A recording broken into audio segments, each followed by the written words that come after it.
This is Thomas Wayne Riley, and welcome to the American Southwest.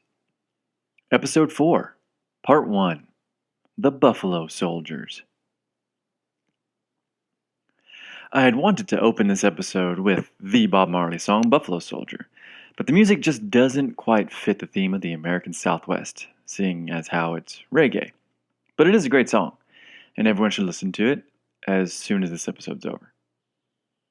Speaking of this episode, my initial plan was for this to be the third and last in a series that highlighted blacks and African Americans in the west and southwest of the United States during its exploration and expansion. It was to be a fun and exciting telling of the cavalry troopers that have become known as the Buffalo Soldiers during the Plains Wars as they fought and died to protect the stages, railroad workers, prospectors, and general unstoppable force that was American westward expansion to the Pacific. But it quickly grew into much more than that. I realized it was difficult to take their stories and the battles and the conquests out of context and just rehash them to you. I soon understood the only way to properly tell this story is to break it up into 4 episodes that best cover the history and incredible people and characters and settings that the Buffalo Soldiers entail. In this episode, I will talk about the Buffalo Soldiers' origins before talking in length about the 9th Cavalry, the 10th Cavalry, and finishing with their actions at the turn of the century when they were instrumental in the founding of our national parks. So without any further ado, I'd like to introduce you to the Buffalo Soldiers. Quote, "The Buffalo Soldiers' first 14 years were marked by a series of ups and downs. Every success was followed by a defeat, every honor by charges of unreliability. At times, the bond between officers and men seemed near collapse. For every officer who valued his men, there was a racist goading them to defiance. Every incident, however trivial, fed prejudices that permeated the military command structure.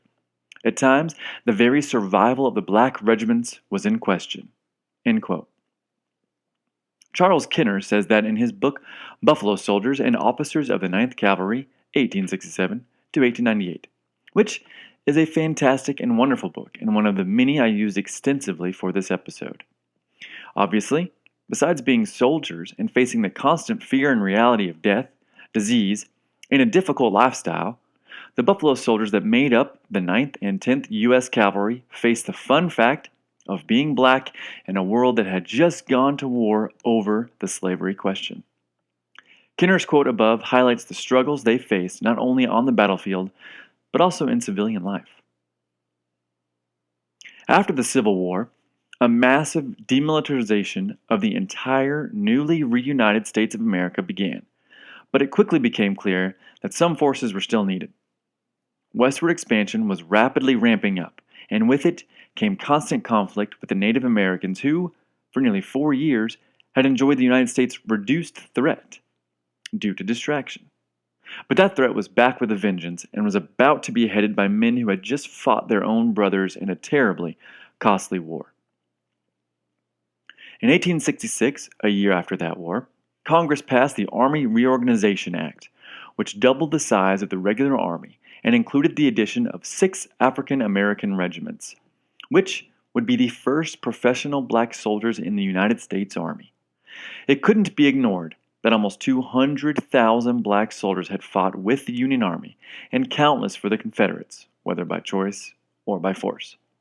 So despite some opposition, these regiments began recruiting and training. Obviously, all were commanded by white officers, who were offered a promotion, and it was ensured that they held no prejudices against blacks. For $13 a month, for food, room, board, and clothing, the life of a soldier for the required 5 years didn't seem that bad to many ex-slaves who faced a bleak-looking future. Many freedmen would end up going north to work in terrible factories with equally as racist people as they'd grown up with in the South. Or staying in the South where many of them would work for their old master in the same fields they'd been freed from. Not to mention, joining the Army provided a chance and an education. Mazik Sancho, a Buffalo Soldier, said, quote, "I felt I wasn't learning enough, so I joined." End quote. In 1875, Chaplain George C. Mullins reported, quote, For the most part, the soldiers seem to have an enthusiastic interest in the school. They are prompt in attendance, very orderly, and cheerful.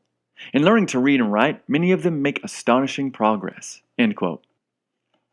In many cases, it was the chaplains that did the teaching, but they spent as much time on the ABCs as they did holding religious services. And truthfully, they weren't always easy to come by. The first two chaplains of the Ninth Cavalry were either so sick or so disinterested that they spent 2/3 of their time on sick leave. In this case, officers and those within the ranks that were literate often taught their comrades.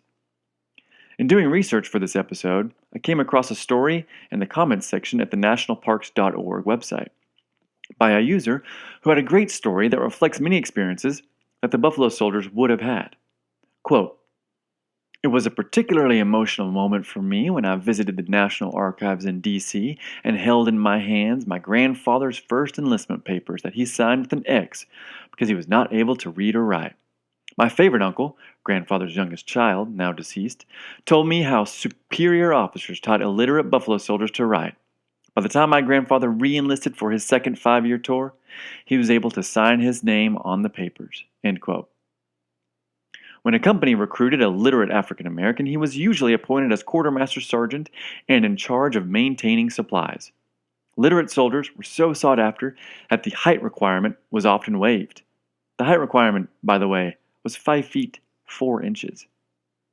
Eventually, by 1869, those 6 regiments created by Congress were consolidated into 4 units: the 9th and 10th Cavalry, and the 24th and 25th Infantry. This episode is mostly about, these episodes are mostly about the 9th and 10th Cavalry, which became known as the Buffalo Soldiers. So how did they get that name anyways?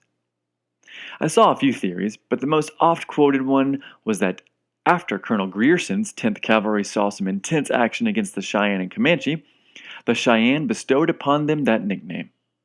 The reason for the nickname? Another source of many theories. It could have been in response to the buffalo hide coats the men wore in cold weather that the Indians saw. It could be because of their rugged and tireless marching and riding through the buffalo's very terrain, like the animal itself does in search of grass. But the most widespread belief is that they received the nickname because the troopers' hair resembled the dark, curly hair of the buffalo. In 1872, in a letter written by a Francis Rowe, whose husband fought alongside the 10th Cavalry, Rowe says that, quote, "The Indians call them Buffalo Soldiers because their woolly heads are so much like the matted cushion that is between the horns of the buffalo." End quote. Also in the letter, highlighting the prejudices of the time, she notes that her husband and other officers say that, quote, "The Negroes make good soldiers and fight like fiends." End quote. Well, that's not the prejudice part.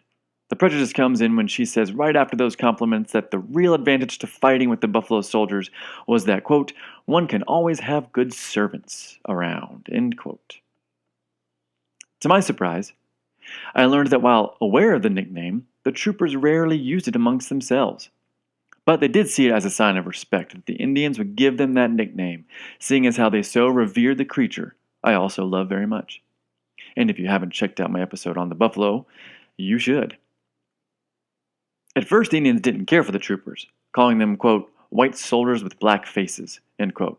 But eventually, they'd come to respect them. Later, the buffalo would become incorporated into the 10th Cavalry's regimental crest, which I have a pin of on my corkboard behind me in my office. Within the Army, the 9th and 10th Cavalry consistently had the lowest desertion rates, despite receiving some of the toughest assignments. Colonel Hutchison of the 9th would later describe in detail how the troops often had no pillows or sheets, no bathtubs, or even water to bathe with. They had no vegetables at first either, and he quipped that if current, meaning 1895, recruits were given what these Buffalo Soldiers were in the early days, there would, quote, "be such a flurrying off of recruits that I doubt if the whole state of Kentucky could produce satisfactory material to fill the depleted ranks." End quote. The chaplain of the 10th Cavalry noted that the Buffalo Soldiers, quote, "are possessed of the notion that the colored people of the whole country are more or less affected by their conduct in the Army." End quote. It appears the troopers meant to prove themselves right and their critics wrong. And they had many critics, especially among the Democrats. But even within the Army, My favorite little general, General William Tecumseh Sherman, once said, he's not my favorite. He once said of the black soldiers that they were too, quote unquote, docile to make good soldiers, and that they lacked the, quote, muscle, endurance, will, and courage to combat the enemies of civilization, end quote. He'd go on to suggest they should stick to patrolling the malaria-ridden areas of the country that were too dangerous and costly for white men. Despite that, the Buffalo Soldiers always seemed to perform exceptionally well and admirably, and pages of reports and first-hand accounts of officers and other soldiers, especially white ones, attest to that. Not to mention all of the medals of honor administered. During this period of the Indian Wars, 14 troopers would receive the Medal of Honor. I'll talk about some of their stories later. They're pretty great in future episodes. During the 50-year period after the Civil War, 25,000 black men would sign up to fight, and the Buffalo Soldiers would fight in every conflict after the Civil War until the U.S. Army was desegregated in 1948. Yeah, 1948. It's pretty late. They participated in more than 125 battles in this time, with various indigenous American groups throughout the West, including the Sioux, Apache, Kiowa, Utes, Cheyenne, and that empire of the summer moon, the Comanche. Oftentimes, after these engagements, they would then have to march the tribes back to their reservations, which for a bunch of recently freed slaves must have been a pretty crappy part of duty. I would read that some of the troopers, after their 5 years were up, would quit and write books about how they shouldn't have been fighting the Native Americans because they were in a similar position. But for the most part, the troopers were very proud of their service. In a quote about the early days of the Buffalo Soldiers, the 9th's Colonel Hutchinson, who had some prejudices himself, said, quote, "It is difficult nowadays fully to appreciate all the work and labor devolving upon the officers in those early days. The men knew nothing, and the non-commissioned officers but little more. From the very circumstances of their preceding life, it could not be otherwise. They had no independence, no self-reliance, not a thought except for the present, and were filled with superstition. To make soldiers of such material was, at that time, considered more of an experiment than a fixed principle. The government depended upon the officers of those early days to solve the problem of the colored soldier." End quote. But again, the Buffalo Soldiers proved themselves countless times.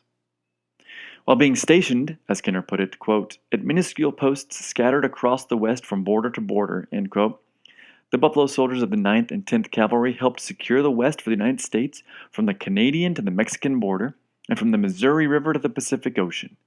They protected and assisted with supply and mail routes,